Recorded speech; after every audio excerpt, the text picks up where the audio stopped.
Okay, so, we've been looking at all this stuff about why people in Japan seem to live longer, right? Like way longer. And you sent over some really interesting stuff, really makes you think. An article with like a whole theory about it and some info on this air purifier thingy. So I figured, let's like really break this down, Huh. see what we can learn about this whole Japanese longevity thing, and maybe even find some stuff that could be useful for us. I mean, usually when you hear about people living longer, you think, oh, it's got to be their genes, right? Or maybe they have super high-tech healthcare. But the stuff you sent, it's like it's pushing us to look beyond that, Like one of them even says there's this like deeper biochemical truth going on. Yeah, for sure. For sure.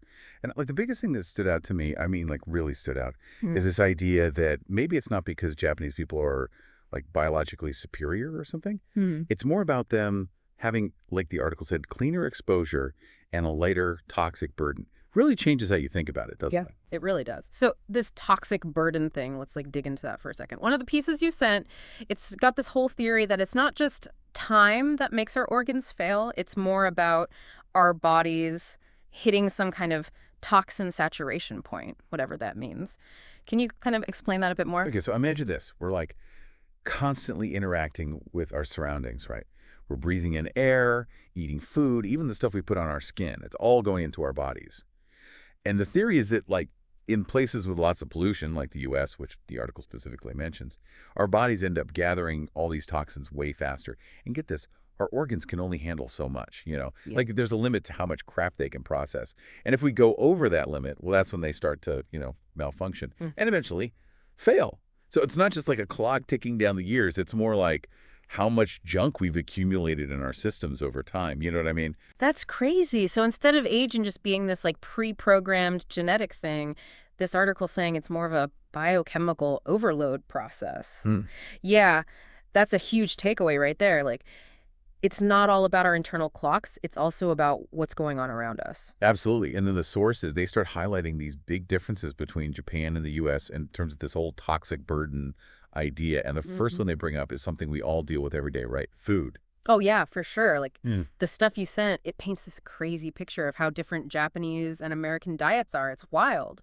What were some of the biggest contrasts that stood out? Well, they pointed out that Japanese people tend to eat smaller portions, which obviously means they're taking in less overall, right?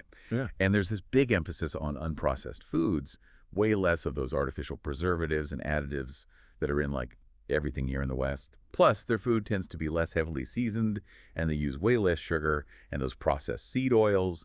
They seem to really focus on seasonal, natural ingredients. And they eat way less artificial colors and preservatives and all that deep fried stuff. And you got the American diet. It's like trying to cram as many artificial ingredients in there as possible. Right. That might be putting it a bit strongly. But the source isn't exactly shy about making strong statements.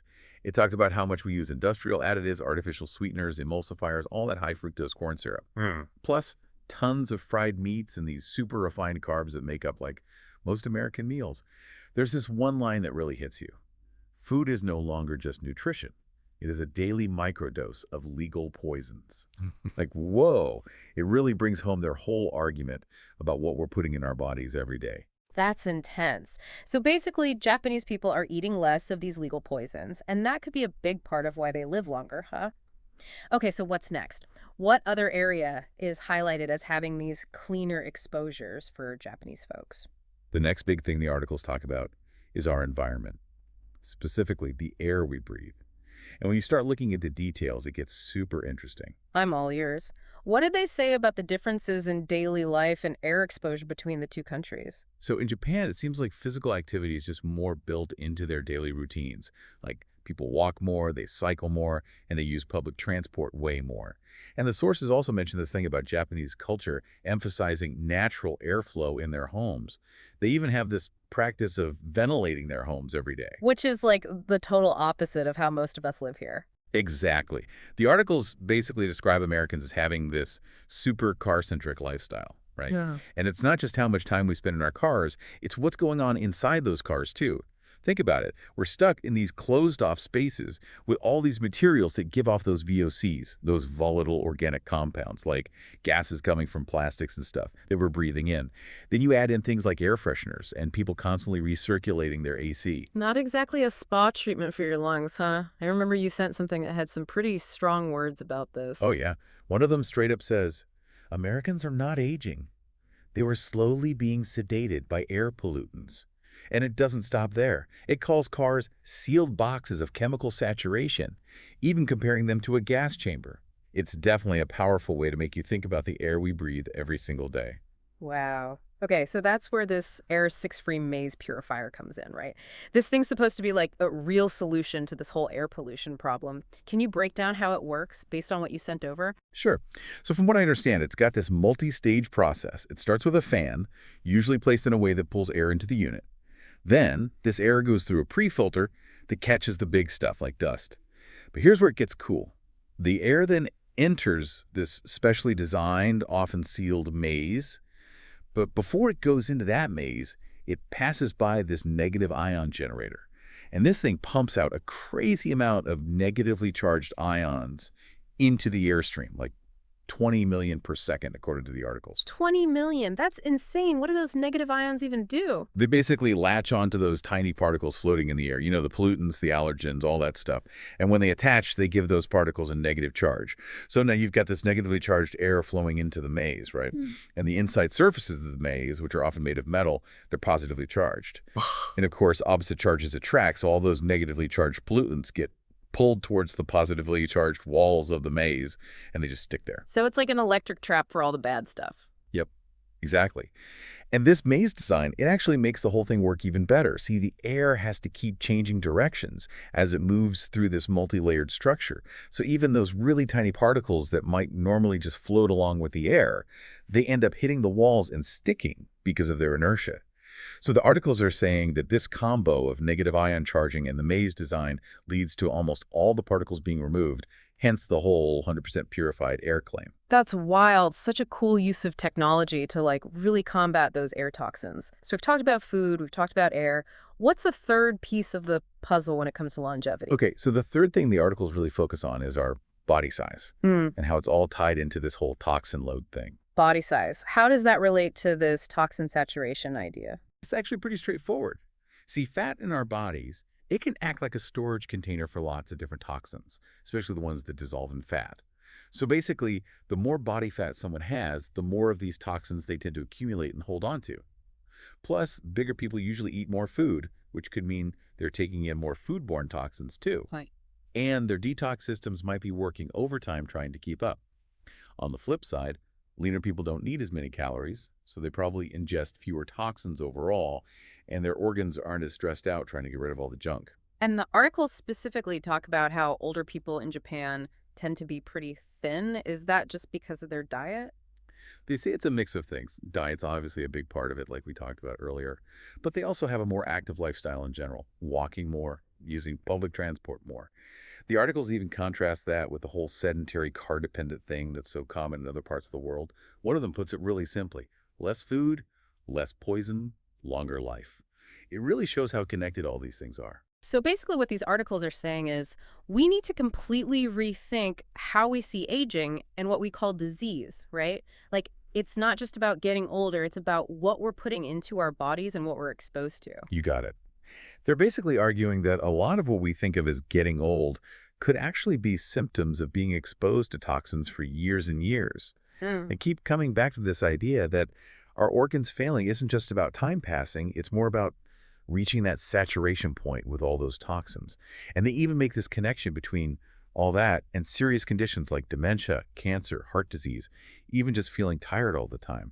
It could all be tied back to our bodies being overloaded with toxins. And they use Japan as an example, saying that because they have a lower toxic burden, people are healthier and they live longer. It really makes you think. Instead of just treating these illnesses when they pop up, maybe we should be focusing on stopping all this harmful stuff from building up in our bodies in the first place. So what does all this mean for us here in America and for you, the listener? Like, what can we actually do about it? Well, the article suggests that we might need to change our healthcare priorities, both as a society and as individuals. Like, instead of just focusing on things like cholesterol levels, maybe we should be looking at our chemical burden, how much of this stuff is actually in our bodies.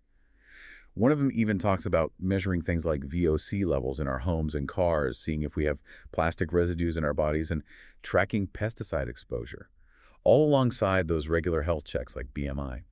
They're basically saying we need to start thinking about detox lifestyles, meaning making choices that minimize our exposure to toxins in our food, the air, our everyday products, rather than just popping pills to manage the symptoms after they show up. And there's this one line that's super powerful. The solution is not medical, it is environmental. Like, that's a big statement. So if there really is a secret to living longer, it's not some magic pill or some fancy new medical procedure. Nope. The way they put it, it's all about subtraction, taking things away, Mhm. like getting rid of all the chemicals in our processed food, cleaning up the air we breathe, and losing that extra fat that's holding on to all the toxins. And according to these articles, what you're left with is the potential to live a longer, healthier life, which is what they say is happening in Japan. And when you look at it that way, this air purifier, the Air 6-Free Maze Purifier, it's not just cleaning a room, right? It's part of this bigger idea of, like one article calls it biological liberation, like setting our bodies free from this constant attack of pollutants. This has been so interesting, really eye-opening. It makes you think about all these everyday things in a totally different way. You start to realize how much of an impact they might be having on our health and how long we live. Makes you think twice about the food you're eating, the air you're breathing at home and in your car, all the products you use. It's kind of crazy, right? It is, and it makes you wonder, like, if these articles are onto something, how much could even small changes to our everyday routines and our surroundings actually affect our long-term health, maybe in ways we haven't even thought of?